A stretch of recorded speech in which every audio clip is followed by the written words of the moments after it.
Our next topic is nerves, and that's, on one hand, something completely different from what we've been covering, but on the other hand, is just another example of signaling, as indicated in this figure from a previous video, in which as paracrine signaling, one cell secretes a soluble signal that's recognized by a cell right next to it.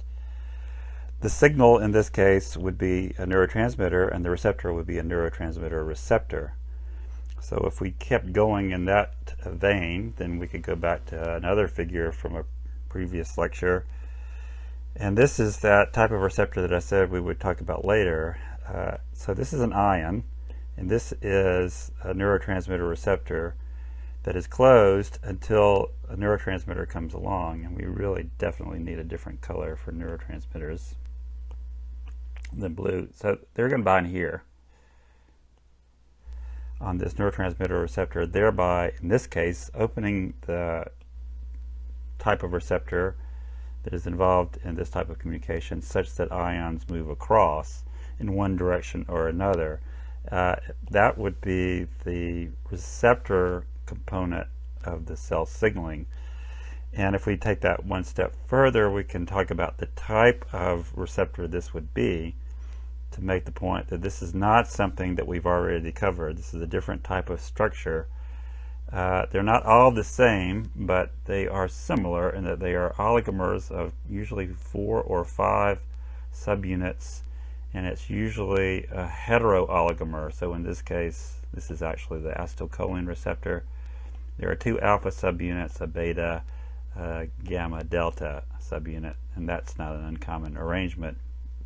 But the way it works is that acetylcholine binds here, opening up a sodium channel such that sodium goes from out to in. So in that sense, it is just another signaling event. The signal is the neurotransmitter. That gets even more similar to what we talked about if I tell you that there is another type of neurotransmitter receptor. To distinguish it from this one, this would be referred to as a fast receptor if it's an ion channel. There are slow neurotransmitter receptors. We've actually seen one when we talked about acetylcholine at the very beginning of the signaling section. That's a G protein coupled receptor, and the way it works as a neurotransmitter receptor is really through activating beta gamma that then bumps into a ion channel and opens it so that you have, or closes it, inhibits it, so that you have a slow response, but it is an ion channel that is triggered by a neurotransmitter. So both of those things would be associated with electrical communication in nerves, and are things that are at least similar to what we've already talked about with respect to cell signaling. Now, as soon as we start talking about what we would call, I guess, the neurotransmitter receptor pathways, by analogy to the G protein coupled receptor pathways or receptor tyrosine kinase pathways, then we run into trouble immediately, within seconds, because what happens next would involve terminology and phenomena that we have absolutely not covered yet. So what we'll have to do in order to make sense of the pathway that is triggered by this event is basically go from that receptor in green here, the standard generic receptor concept, and then move to the left and then move to the right to talk about how that all works. So what I'm talking about is basically nerves, neural circuit. So this is the simplest one that I could draw that has all of the types of neurons that I want to identify.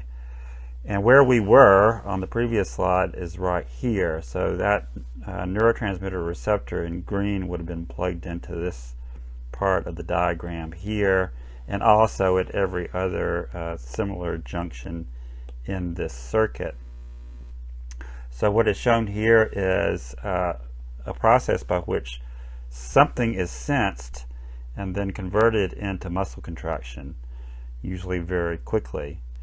So the overall process with respect to that neurotransmitter moving to the left is that there are events that trigger the release of the neurotransmitter, the signal in this cell that involve a process of vesicle fusion that leads to the release of soluble signals into the aqueous space between this cell and this. And before going any further, I should just go ahead and orient ourselves with respect to this particular pair of neurons.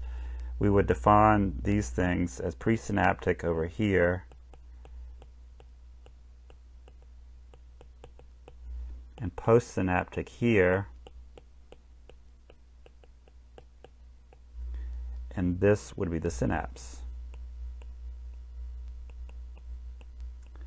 That is the very, very, very small aqueous space in between the pre and postsynaptic cell. While we're doing definitions, we can go ahead and define some other things right here that I'm sure you know, but I'll go ahead and tell you. This would be an axon terminus. And this is a highly simplified diagram. The reality is there might be tens of thousands of those emanating from the interneuron shown here. This region of the postsynaptic cell would be the dendrites.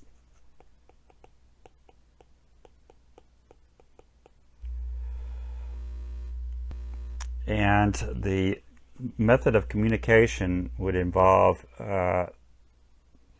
linear sequence of events that involves electrical communication moving from left to right, being converted into chemical communication in the form of the release of those neurotransmitters, followed by electrical communication moving left to right down the postsynaptic cell, which in this case just happens to be the motor neuron.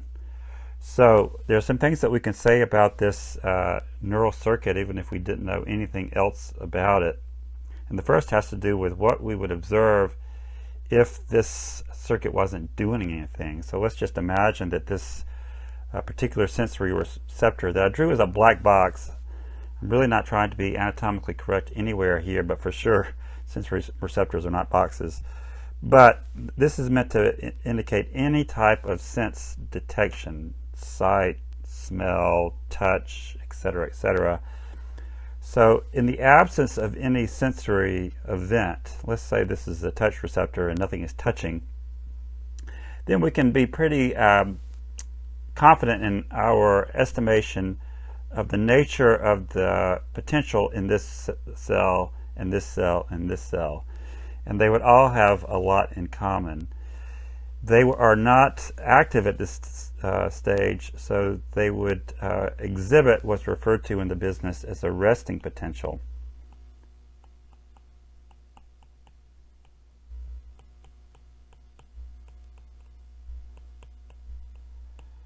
Meaning they have a charge across the membrane from out to in. And if you've done what I told you to do since early in the semester, and that is have the sodium-potassium ATPase humming in the back of your mind always, then do it some more. Bring it to the front of your mind now and just let it run, because that's the easiest way to account for the resting potential. To completely account for it would take a whole day, maybe more.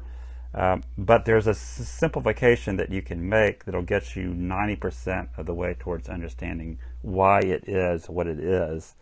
And that is using the sodium-potassium ATPase, which is pumping 3 sodiums out for every 2 potassiums it pumps in.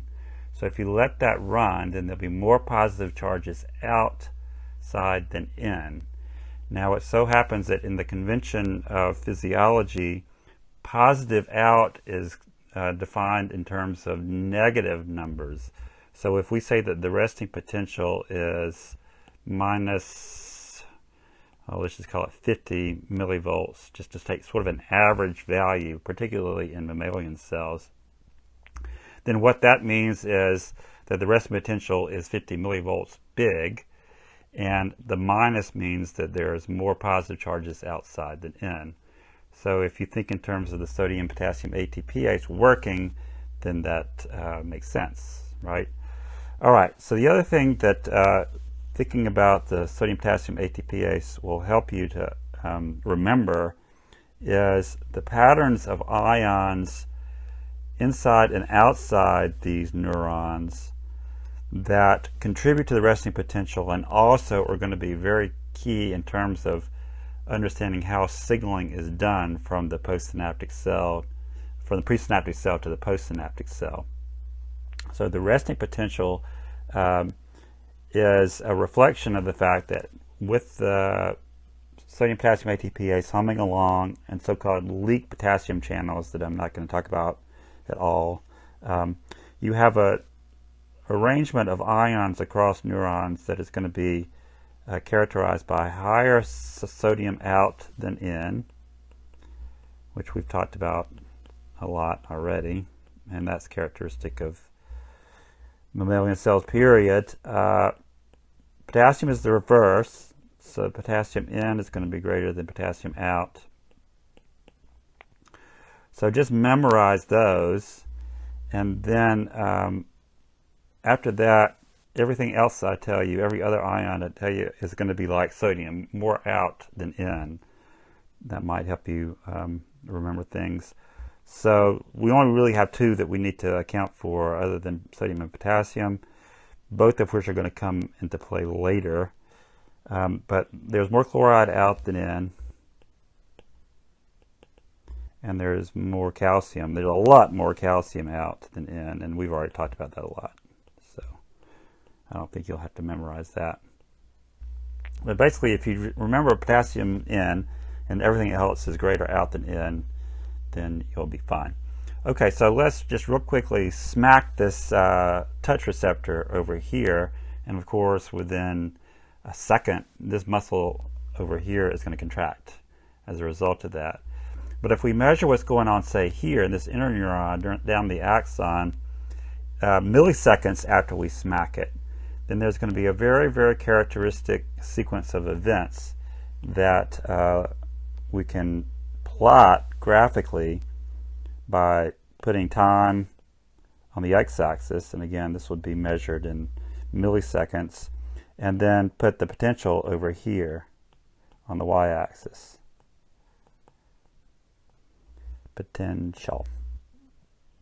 Okay, so I just told you that in the absence of that smack, if our instruments are reading correctly, then that number would be minus 50. Then milliseconds after that smack, what you see characteristically with nerves is the potential becoming more and more positive, going through 0 and then maybe even ending up at 50 millivolts positive.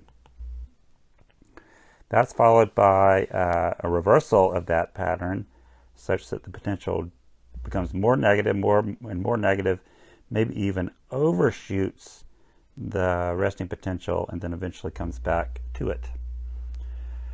So we have to account for that process, and we will eventually, but for now let me just tell you that what happens in terms of the left to right scenario is that we smack, we induce that pattern of the ripple in the resting potential, that is a positive followed by a negative deflection of the overall potential, and that moves left to right down here, essentially converts into a chemical signal that then resumes and moves left to right here, moves left to right here, and ultimately triggers the contraction here.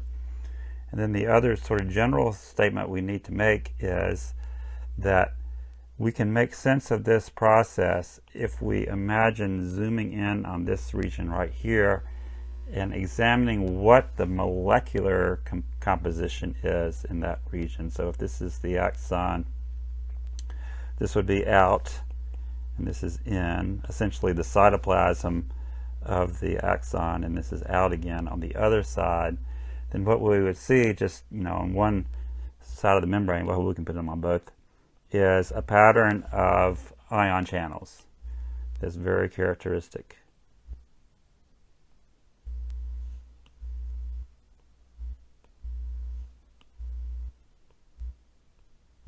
In which the things in blue are voltage gated,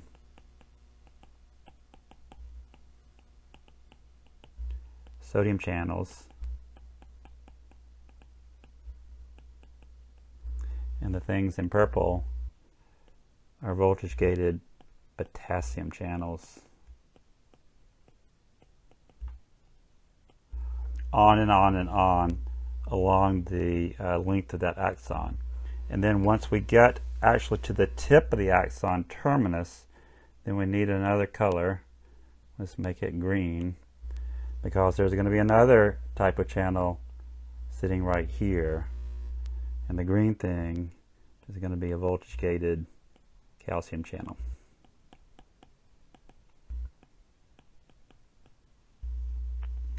So in order to complete this story, we have to talk about what those channels are like. Keep in mind, these are not the neurotransmitter receptors that we talked about to introduce this. We'll get to those in a minute, but if we're going left to right, we have to talk about a completely different type of channel that is responsible for this deflection in the resting potential that is part of the electrical communication in nerve signaling.